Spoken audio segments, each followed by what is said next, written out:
अब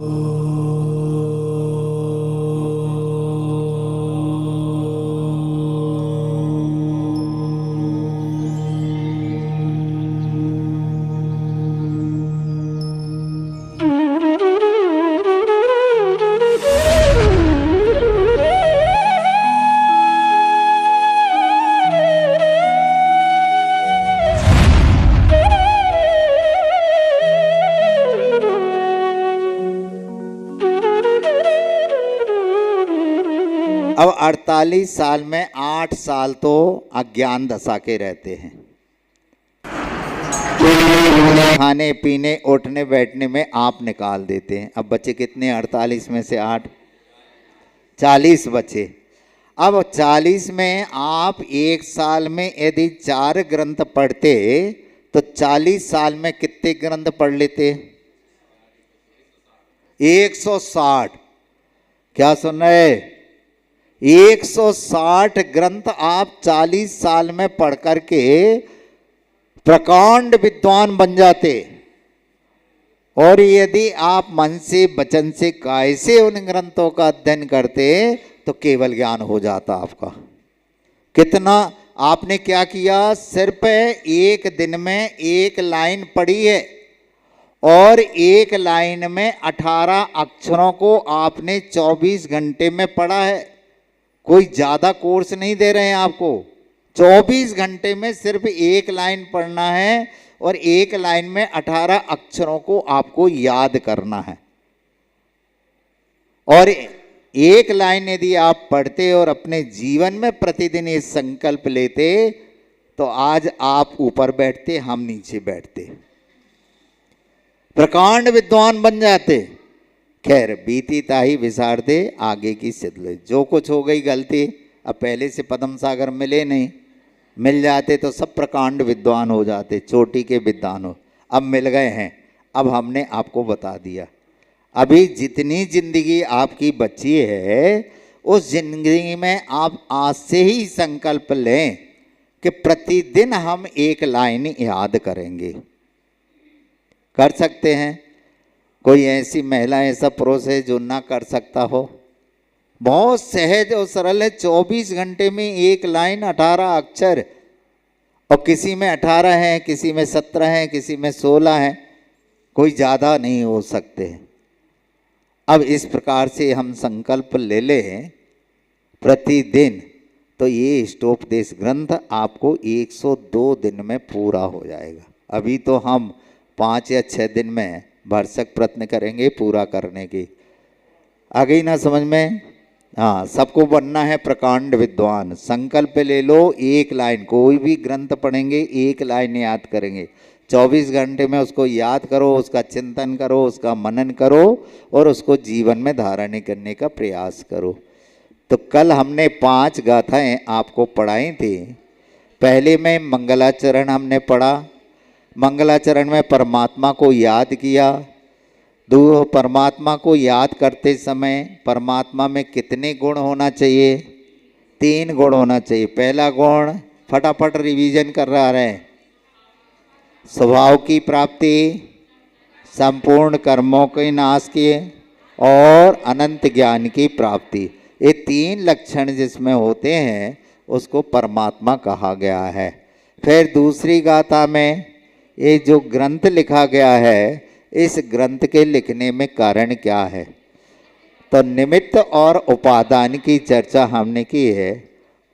उपादान क्या कहलाता है?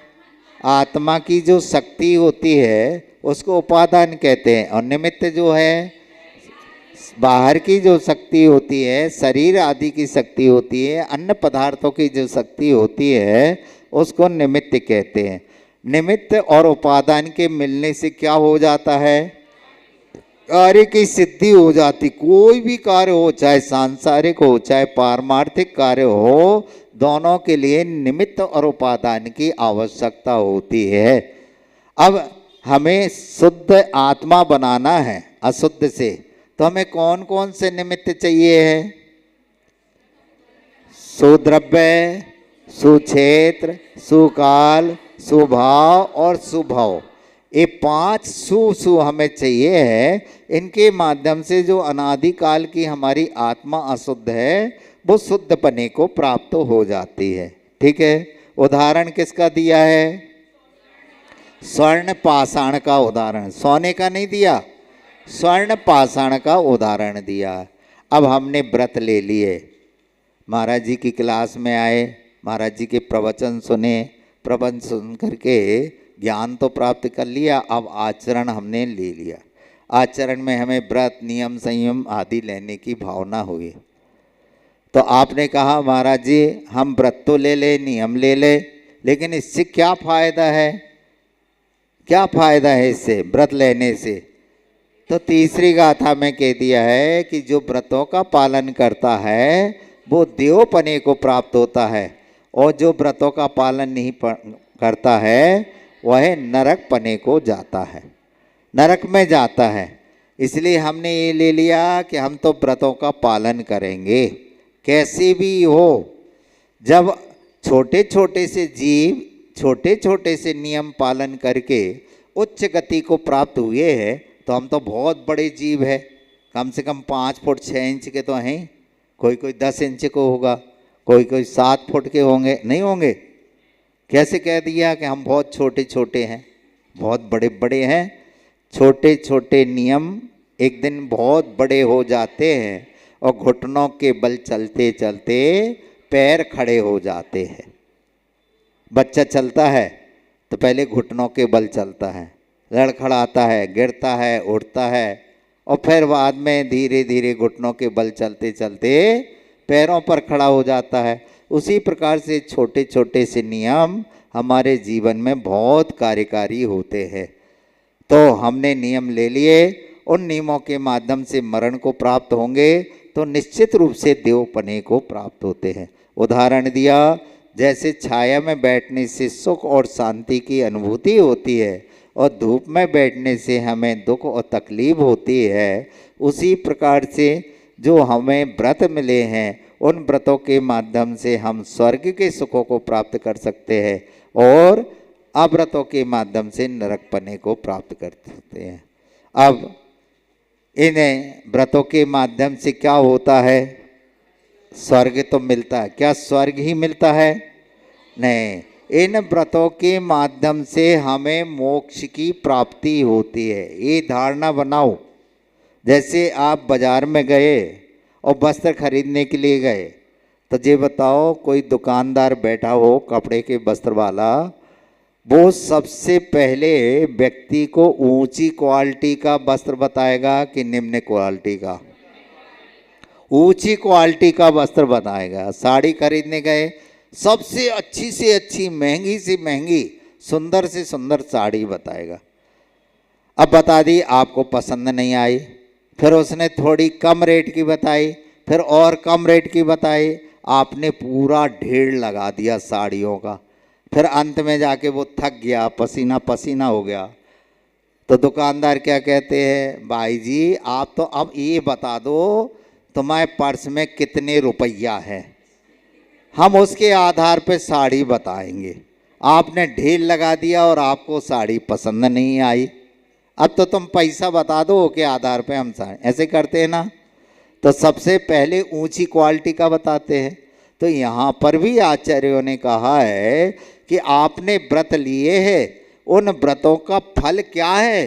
तो उन्होंने कह दिया मोक्ष फल मिलने वाला है, उत्कृष्ट पने की प्राप्ति होने वाले। अब नहीं मिल रहा है मोक्ष, तो उन्होंने कह दिया यदि मोक्ष नहीं मिलता है तो स्वर्ग तो आपको मिलेगा ही, क्योंकि जो व्यक्ति अपने सिर पर 2 कोस लेकर के भार को ले जा सकता है, क्या वही व्यक्ति आधा कोस नहीं ले जा सकता है? जो व्यक्ति मोक्ष की प्राप्ति कर सकता है, क्या वह स्वर्ग नहीं जा सकता है? जा सकता है। जब मोक्ष नहीं मिल रहा है तो स्वर्ग जा सकता है, ठीक है ना। इस प्रकार से अब जैसे कहीं पर भी कुल्लू मलानी जा, कहाँ का कहलाता है, अब हम ब्याह भवनी है तो हमें मालूम नहीं है, कहाँ जाते शादी के बाद? कुल्लू मनाली है, कश्मीर है।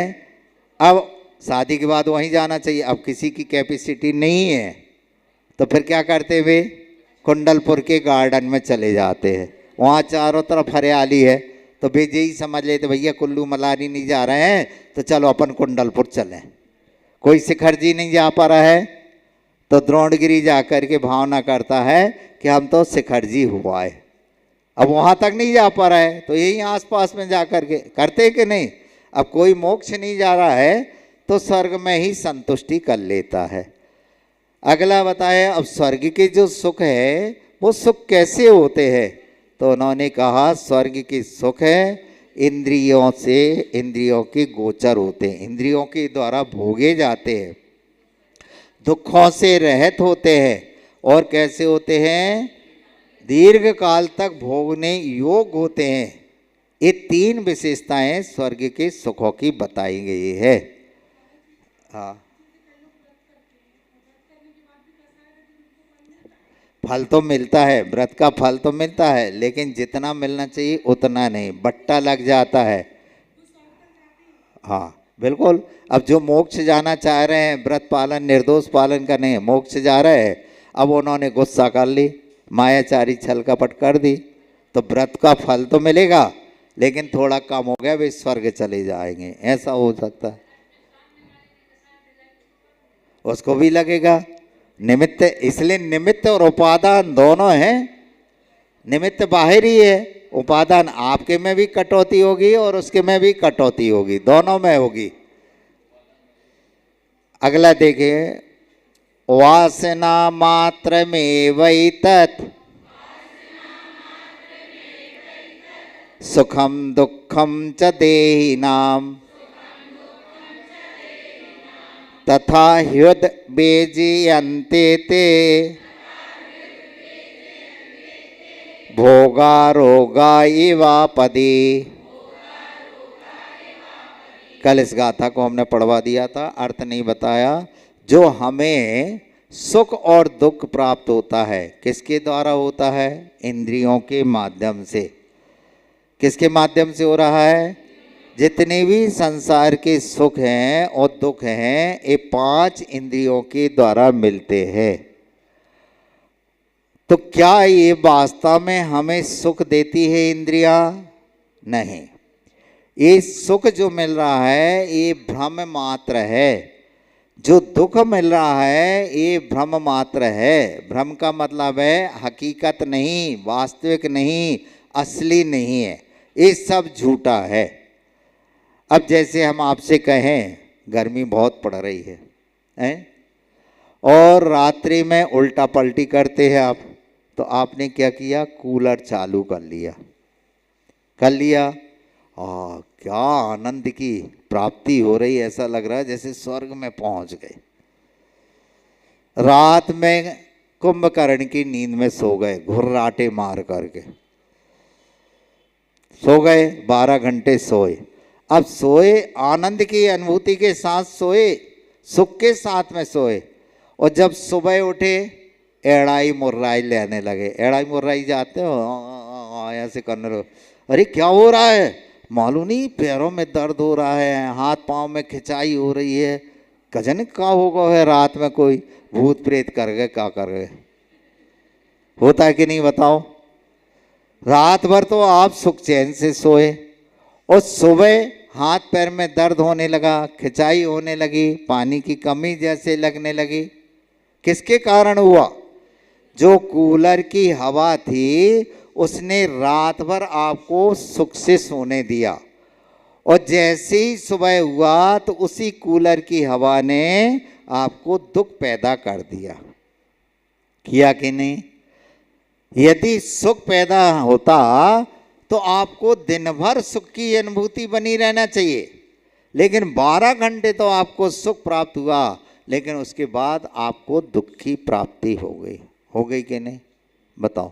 मोबाइल आपने खरीदा, 40-50 हज़ार का, 1 लाख का मोबाइल खरीदा, खूब आनंद की अनुभूति हुई, और चोरी हो गया तो, चोरी हो गई तो उसी मोबाइल ने आपको सुख की अनुभूति की और वही मोबाइल चोरी हो गया, तो उससे दुख की अनुभूति हो गई। तो क्या ये वास्तव में सुख था, वास्तव में दुख था? नहीं था। यदि वास्तव में सुख होता तो हमें अनंत काल के लिए प्राप्त होता, यदि वास्तव में दुख होता तो हमें 33 सागर तक दुख प्राप्त होता, फिर उसमें एक क्षण के लिए भी सुख की अनुभूति नहीं होना चाहिए। लेकिन ना सुख, सुख के बाद दुख और दुख के बाद सुख होता है, स्थायी कोई भी प्राप्त नहीं होता। कैसे प्राप्त होते हैं जे? तो कहते हैं जैसे कोई व्यक्ति है और उसको कोई रोग हो गया है, तो रोग होने के बाद में वो सुख की अनुभूति करता है कि दुख की अनुभूति करता है कि नहीं? तो रोग हो जाने पर जिस कारण से उसको व्याकुलता होती है, परेशानी होती है, उसी प्रकार से संसार के इंद्रियों के द्वारा प्राप्त जो सुख और दुख हैं वे रोग के समान हमें व्याकुल करते हैं, दुखी और परेशान करते हैं। आई समझ में? चाहे सुख हो और चाहे दुख हो, ऐसा नहीं सुख है तो वो हमें आनंद की प्राप्ति कराता हो और दुख है तो वो हमें परेशानी में डालता, नहीं, सुख भी दुख का कारण बनता है। महाराज श्री ने कल कहा था ना, जिसमें आप सुख मान रहे हैं यही सुख आपके लिए दुख का कारण बन सकता है। और हमने उदाहरण दे दिया, कूलर है, उसकी हवा आपको सुख की अनुभूति करा रहे हैं, लेकिन वही कूलर आपको दुख की अनुभूति करा देता है। अब यह जो ज्ञान हमें प्राप्त हुआ है, ज्ञान क्यों नहीं प्राप्त हो रहा है, किसके कारण नहीं हो रहा है, ऐसी कौन सी बात है? तो आगे गाथा देखेंगे। मोहेन संव्रतम ज्ञानम स्वभावम लभते नहीं, मत्तः पुमान पदार्थानां यथा मदन को द्रवये। मोहेन संव्रतम ज्ञानम स्वभावम लभते नहीं, मत्तः पुमान पदार्थानां यथा मदन को द्रवये। पढ़ो एक साथ।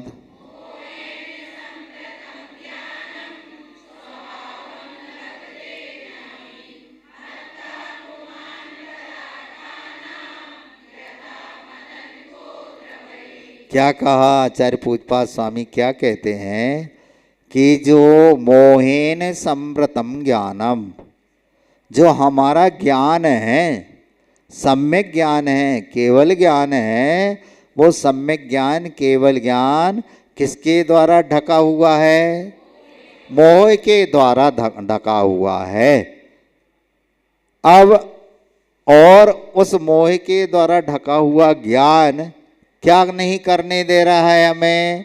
स्वभावम नहीं लभते, हमें अपने स्वभाव की प्राप्ति नहीं होने दे रहा है, हमें अपने आत्मा की जानकारी नहीं होने दे रहा है। हमारी आत्मा कैसी है, किस प्रकार से है, कितने गुण हैं, इन सब व्रतों के, इन सब बातों की जानकारी हमें प्राप्त क्यों नहीं हो रही है? क्योंकि मोह ने हमारे ज्ञान को ढक लिया है। ज्ञान के ऊपर कौन सा पर्दा पड़ा हुआ है? मोह रूपी पर्दा पड़ा हुआ है। और जैसे ही मोह रूपी पर्दा दूर हुआ तो हमारा ज्ञान केवल ज्ञान का रूप धारण कर लिया। एक पुराण ग्रंथों में एक कथा आती है और वो कथा ये है कि एक मुनि महाराज थे, शिवभूति मुनि महाराज, सुना है नाम? कहते हैं कि उनके गुरु महाराज ने शिवभूति मुनि महाराज को इतना पढ़ाया, इतना पढ़ाया, इतना पढ़ाया, दिन रात पढ़ाते थे, लेकिन उनको एक अक्षर का भी ज्ञान नहीं हुआ। आप लोगों को तो हमने चोटी का विद्वान बनाने की वो कोशिश, लेकिन उनको पढ़ाने के बाद एक अक्षर का ज्ञान नहीं हुआ। गुरु ने भी खूब मेहनत की, ऐसा नहीं शिष्य ने ना की हो, शिष्य ने भी खूब मेहनत की और गुरु ने भी खूब मेहनत की, दोनों ने मिलकर के मेहनत की, लेकिन गुरु की मेहनत पर पानी फिर गया, शिष्य को नमोकार मंत्र तक नहीं आया। अब क्या हुआ, दुखी हो गए, परेशान हो गए। और एक दिन वो आहार चर्या के लिए निकल रहे थे, आहार कर चलते चलते उन्होंने क्या देखा, एक तालाब के किनारे एक महिला दाल धो रही है। और जैसे ही दाल धोते हुए इस महिला को देखा, उसके रूप रंग को नहीं देखा, उसके वस्त्रों को नहीं देखा, जो क्रिया कर रही थी उस क्रिया को उन्होंने देखा और खड़े हो गए। उनका जो एंटीना था वो सीधा हो गया। जी एंटीना है हम लोगों का, संकेत बताता है कि महाराज जी आहार चर्या के लिए उठ गए, सीधा खड़े हो गए। और सीधा खड़े हो गए और कहने लगे, अरे हमारे गुरु महाराज यही तो बता रहे हैं कि शरीर अलग है और आत्मा अलग है, छिलका अलग है और दाल अलग है। यही बात तो हमारे गुरु महाराज कह करके मर गए, नहीं मतलब परेशान हो गए और हमें ज्ञान नहीं आया। और आज हमें ज्ञान आ गया कि आत्मा अलग है और शरीर अलग है। खड़े हो गए, आत्मस्थ हो गए और अंतर्मूर्त नहीं हुआ, केवल ज्ञान की प्राप्ति हो गई। क्या सुना, यहाँ जिंदगी ग्रंथ पढ़ते हो गए और नमोकार मंत्र नहीं याद हुआ। और उस उदाहरण को देख करके कि दाल अलग है और छिलका अलग है, उसी प्रकार से हमारी आत्मा और शरीर भिन्न है, इतना मात्र सोचना था और उन्हें केवल ज्ञान की प्राप्ति हो गई। ऐसा क्या हुआ, उसके माध्यम से उनके ज्ञान के ऊपर जो पर्दा पड़ा हुआ था, मोह का, अज्ञानता का, कर्म का, ज्ञानावरणी कर्म का पर्दा पड़ा था, वो कर्म का पर्दा अलग हो गया और कोई बाजार में खरीदने की जरूरत नहीं पड़ी उन्हें, ना देवी देवताओं को बुलाने की जरूरत पड़ी नहीं। जैसे ही केवल ज्ञान हुआ, देवी देवता आ गए, जय जयकार करने लगे। अब उनके गुरु महाराज संत निवास से बाहर निकले, कहने लगे अभी तो सुनसान था, कोई हल्ला गुल्ला नहीं था, और जी अचानक शोरगुल कैसे हो रहा है। तो देखा आकाश मार्ग से देवी देवता जा रहे हैं और जय जयकार लगा रहे हैं। तो उन्हें ज्ञान हो गया कि किसी को केवल ज्ञान की प्राप्ति हुई। तो देवी देवता ऊपर से जा रहा है, वे नीचे से जा रहे हैं कि चलो भी अपन भी उस केवल ज्ञान में सम्मिलित हो जाएं। अब तालाब किनारे खूब भीड़ भाड़ लगी, भीड़ भाड़ लगी। अब कैसे क्या करें, महाराज पहुँचे तो लोगों ने कहा महाराज आ रहा है, महाराज आ रहा है। हम लोग भी ऐसे ही, जब बड़े महाराज जी निकलते खूब भीड़ भाड़ रहती है, हमारे को कोई पूछ परख नहीं करता है, तो हमारा भी कहने लगाता है महाराज आ रहा है, महाराज आ रहे हैं, भैया दूर हो। तो अपने आप लोग दूर हो जाते हैं। कोई नहीं आ रहा तो पदम सागर आ रहे थे, वे खुद कहने लगे महाराज आ रहा है, महाराज आ रहा है। अब कोई नहीं व्यवस्था कर रहा तो हम और अपनी खुद की व्यवस्था करने लगे। तो वहाँ पर जाकर कहा महाराज आ रहा है, महाराज आ रहा है। तो सब आजू बाजू में हो गए और महाराज जैसे ही भीड़ भाड़ में अंदर पहुँचे, अरे जो तो हमारी चेला है और हमें जिंदगी पढ़ाते हो गए, इसको नमोकार मंत्र याद नहीं हुआ और जो इसको केवल ज्ञान की प्राप्ति हो गई। पहले तो उन्होंने देखा, सोचा कि शायद हम स्वप्न देख रहे हैं, आंखों को मीड़ा, पूछा पाछी की, तो उन्होंने कहा ये स्वप्न नहीं, ये हकीकत है और आप ही को चेला है। और गुरु गोड़ाई रहे और चेला शक्कर बन गए। क्या, गुरु गोड़ाई रहे और चेला शक्कर बन गया। गुरु को केवल ही ज्ञान नहीं हुआ और चेला एक कदम आगे बढ़ करके और केवल ज्ञान को प्राप्त हो गया, साष्टांग हो गए, नतमस्तक हो गए चेला के चरणों में। क्या सुन रहे हो, ये जैन दर्शन है। कैसा लग रहा है? कैसा लग रहा है इस घटना को सुनकर के? पदम सागर वहीं के वहीं बैठे रहे और तुम लोग आरिका मुनि बन के और सबसे पहले मोक्ष चले जाओ। ये ध्यान रखियो, यहाँ गुरु और शिष्य का संबंध नहीं रहता है। कब कौन से कर्म नष्ट हो जाए और कौन आगे बढ़ जाए। इसलिए यहाँ क्या है कि हमारे ज्ञान के ऊपर पर्दा पड़ा है मोह का, जिसके कारण हमें अपनी आत्मा का ज्ञान नहीं हो रहा है, हमारा क्षयोपशम नहीं बढ़ रहा है। कैसे नहीं बढ़ रहा है? तो उन्होंने उदाहरण दे दिया, मत्ता पुमान पदार्था नाम यथा मदन को द्रवई। जैसे कोई व्यक्ति नशीले कोदों को खा लेता है। कोदो जानते हैं? कोद जिसका हलवा बनाया जाता है, कोदों का हलवा बनाया जाता है। तो यदि सहजता वाला कोदो हो तो उससे कोई नशा नहीं चल, लेकिन यदि उसको सड़ा गला दिया जाए तो वो सड़ा गला जो रहता है उसको खाने से नशा पैदा हो जाता है। जैसे शराब का नशा पैदा हो जाता है, उसी प्रकार से नशीले कोदों को खाने से व्यक्ति कैसा हो जाता है? मूर्छित हो जाता है, बेहोश जैसा हो जाता है, उन्मत्त हो जाता है।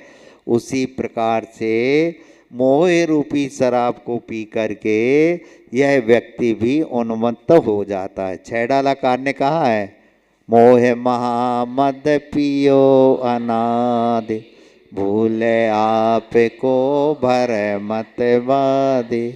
कौन सी शराब पी रखी है इसने? मोह रूपी शराब पी रखी। कौन ने? पद्म सागर ने। कौन ने?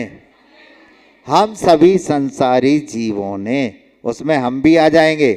सभी संसारी जीवों ने मोह रूपी शराब को पी रखा है, नशीले कोदों को खा लिया है, जिसके ऊपर उसके ऊपर नशा चढ़ गया है। और उस नशे के कारण कौन माँ है, कौन बहन है, कौन पत्नी है, कोई भी ज्ञान नहीं है। उसी प्रकार से मोह रूपी पर्दा हमारे ऊपर पड़ा है, उसके कारण हमें ज्ञान नहीं हो रहा है। अब कैसे ज्ञान नहीं हो रहा है? तो अगली गाथा देखें, बपुर ग्रहम धनम दारा, पुत्रा मित्राणि शत्रवा, सर्वथान्य स्वभावानि, मूढ़ः स्वानि प्रपद्यते।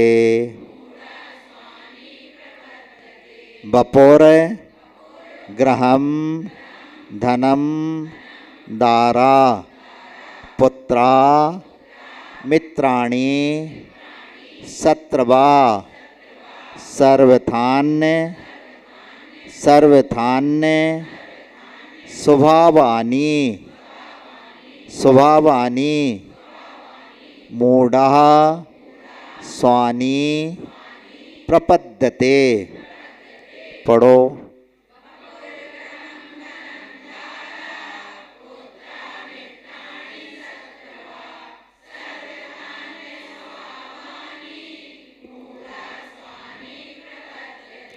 हाँ, अब मोह के कारण, मोह रूपी शराब को पी कर के यह संसारी प्राणी क्या करता है? बपु माने शरीर, ग्रहम माने घर, धनम माने धन, रुपया पैसा मकान आदि धन, दारा माने स्त्री, पुत्रा माने पुत्र, मित्राणी माने मित्र, और शत्रवा माने शत्रु। सर्वथा सब तरह से अन्य स्वभावानी, ये जितने भी हैं सब अन्य स्वभाव वाले हैं। किसकी अपेक्षा? हमारी आत्मा की अपेक्षा इनका स्वभाव भिन्न है, अलग है। लेकिन मूढ़ा माने मूर्ख व्यक्ति क्या करता है? प्राणी इन्हें स्वानी प्रपद्यते, इन्हें अपना समझता है। क्या? ये जितने भी नाम गिनाए, शरीर है, घर है, धन है, स्त्री है, पुत्र है, मित्र है, शत्रु हैं, ये सभी भिन्न स्वभाव वाले हैं, अलग स्वभाव वाले हैं। इनकी चाल चलन अलग है, इनका उठना बैठना खाना पीना सब कुछ अलग है। सब कुछ अलग होते हुए भी यह इनको अपना मानता है। इसलिए कौन सी कैटेगरी में आ गए आप? मूर्ख। किसकी कैटेगरी में आ गए? हम नहीं कह रहे हैं, आचार्य पूजपाद स्वामी कह रहे हैं कि आप सभी लोग मूर्ख हैं। क्यों हैं? क्योंकि जो पराये हैं, तुमने पराओं को अपना मान लिया है। इसलिए अब अपना नहीं मानना है, ये पराये हैं, मोड़ा मोड़ी जाने, उनको काम जाने। तुम तो अपने आप को देखो, अपनी आत्मा का कल्याण करो, अपना लोटा छानो, दूसरे के लोटा छानने की कोई आवश्यक, जितना कर्तव्य था कर दिया। दिग्देशेभ्यः खगा एते संवसन्ति नगे नगे स्वस्वकार्यवसाद्यान्ति स्वस्वकार्यवसाद्यान्ति देशे दिक्षु प्रगे प्रगे।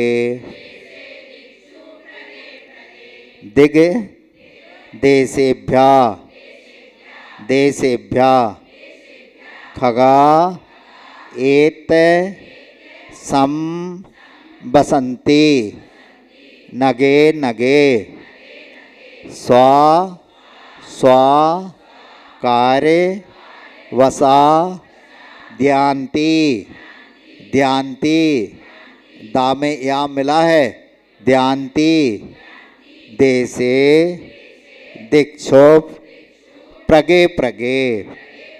इसका अर्थ क्या है? समय हो रहा है। दिग देशेभ्या, दिग माने क्या होता है? दिशा होती है, और देशेभ्या माने देश होता है। तो दिशाओं और देशों से एत माने आकर, खगा, खगा माने क्या होता है? पक्षी।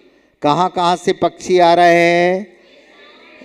देशों से और दिशाओं से पक्षी आ रहे हैं। अलग अलग देश से अलग अलग। आप देखते होंगे तालाब के पास में जाकर के देखो तो जो तालाब सूखा पड़ा था, पानी थोड़ा बहुत भरा है और कभी कोई पक्षी नहीं देखे, लेकिन अब देखो विदेशों से आकर के पक्षी उस तालाब के किनारे बैठ जाते हैं, पानी पीते हैं, अपनी भूख प्यास मचाते हैं। तो देश और विदेशों से पक्षी आते हैं, दिशाओं से और विदिशाओं से पक्षी आते हैं। और क्या करते हैं वे सब? आकर के क्या करते हुए? संध्या के का समय पर ठहर जाते किसी वृक्ष पे। इतना कोलाहल होता है, इतना कोलाहल होता है, एक ही वृक्ष पर हजारों पक्षी आकर के बैठ जाते हैं, ची ची ची ची करते रहते हैं। कब तक? जब तक आप सो नहीं जाते। जब आप सो जाते हैं तो वे भी सो जाते हैं।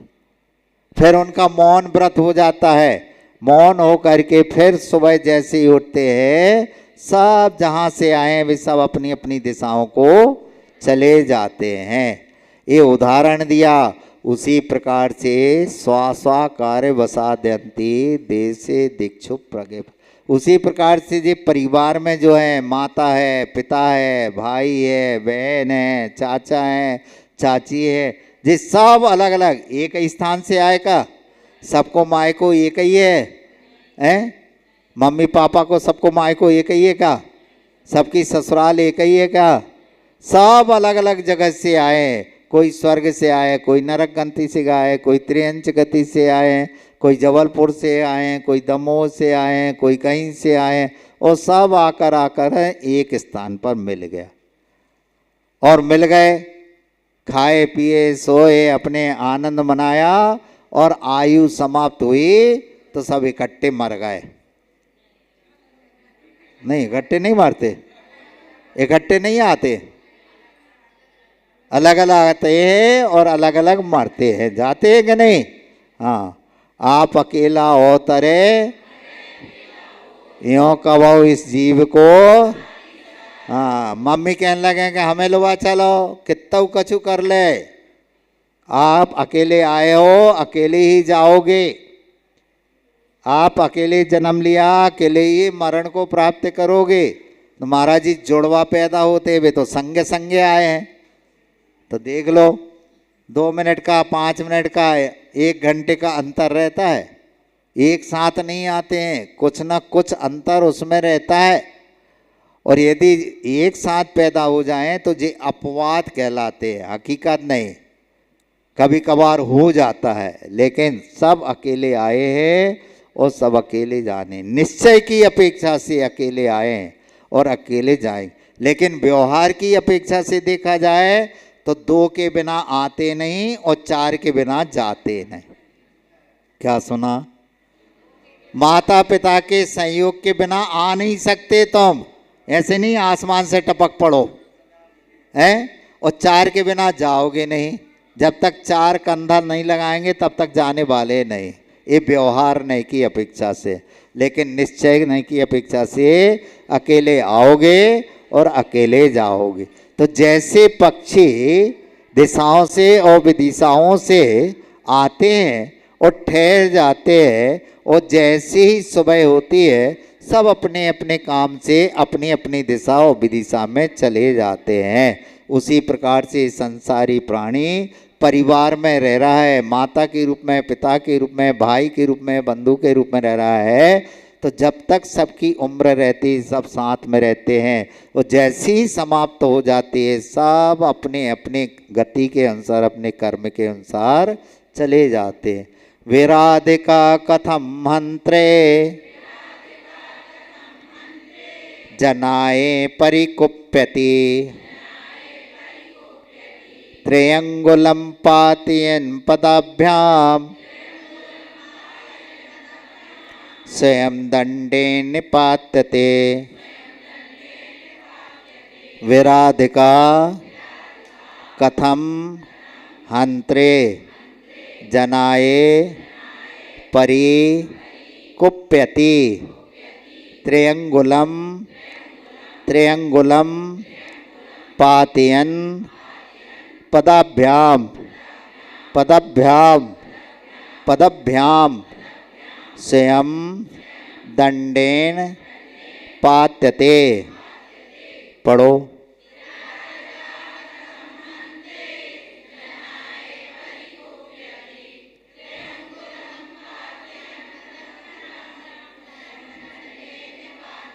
हाँ, अब क्या बता रहे हैं? विराधिका, विराधिका माने जो हमारा अपकार करने वाला है, अपमान करने वाला है, जो हमारी बुराई बताने वाला है, ऐसा व्यक्ति हंत्रे जनाए, मारने वाले मनुष्य के लिए कथम परिकुप्यति, क्यों क्रोध करता है? जिसने हमारा अपकार किया है, हमें गाली गलौज की है, मारा पीटा है, और हम क्या करने लगे? उसके ऊपर क्रोध करते हैं। करते कि नहीं? सामने वाले उल्टी सीधी कह रहे हैं। कल प्रश्न किया था ना, क्या किया था कि यदि कोई हमसे लड़ाई झगड़ा करता है, गाली गलौज करता है, तो क्रोध को कब तक सहन करना चाहिए? तो महाराज श्री ने क्या कहा था? जब तक पार्श्वनाथ भगवान ने सहन करो। तुम पार्श्वनाथ भगवान के भक्त हो कि नहीं? सब हैं भक्त हैं। तो जब तक पार्श्वनाथ भगवान ने सहन किया तब तक तुम कितने भाव तक सहन किया? 10 भाव तक। तो तुम्हें 10 भाव तक सहन करना पड़े। जितनी सीमा होती है उतनी सीमा तक हमें सहन करना चाहिए। तो अपकार करने वाला यदि कोई व्यक्ति है, तो यदि हम उस अपकार करने वाले व्यक्ति के ऊपर यदि हम क्रोध करते हैं, तो ये क्रोध करना आपका बेकार है, निरर्थक है, कोई मतलब नहीं।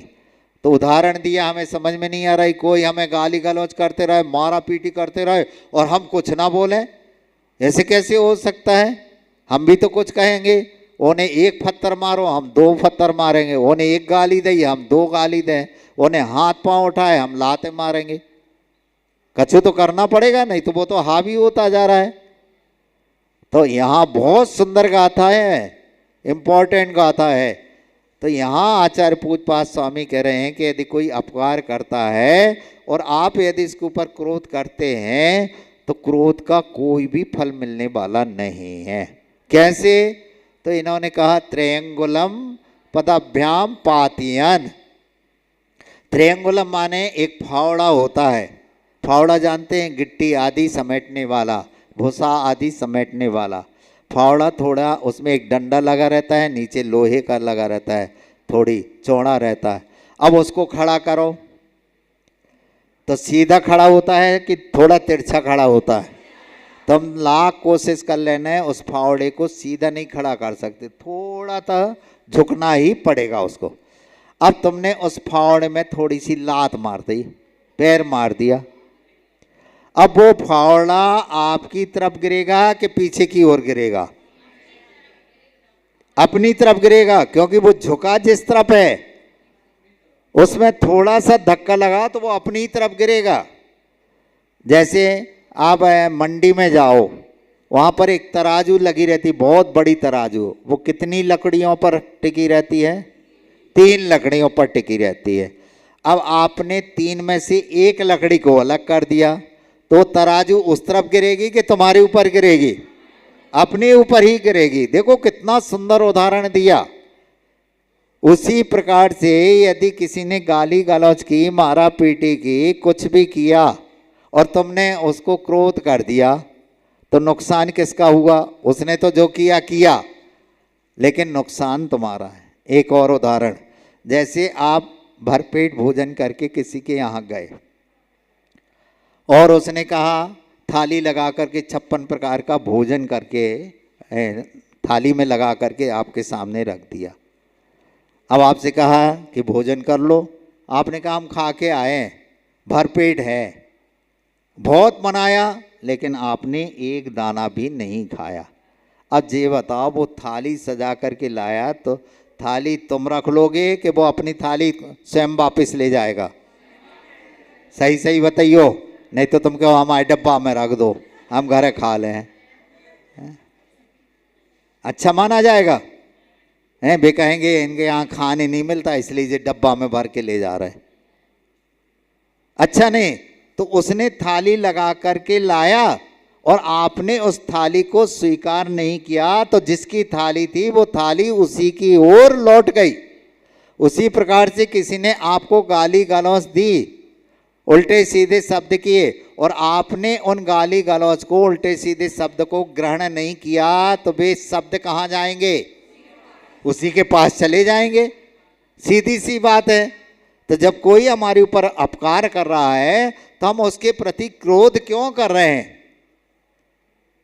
हम कुछ नहीं बोलेंगे, अपने आप बड़बड़ाता हुआ वो लौट जाएगा, और हमने बोला फिर ज्वालाएं और भड़क जाएंगी। ठीक है ना? इसलिए कोई भी हमारा उपकार करे, उपकार नहीं करे, अपकार करे, हमारी बुराई करे, हमें गाली गलौज दे, तो अपने कभी भी वो नहीं करना चाहिए। राग द्वेष द्वि दीर्घ नेत्राकर्षण कर्मणा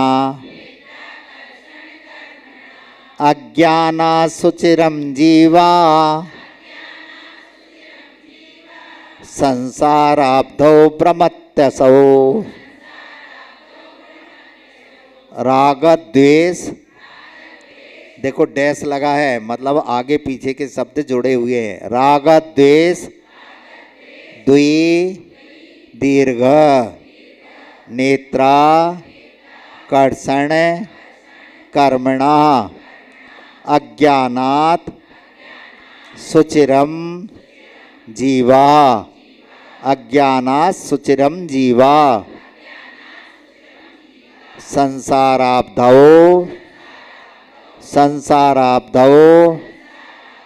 भ्रमत्यसौ भ्रमत यसौ। पढ़ो।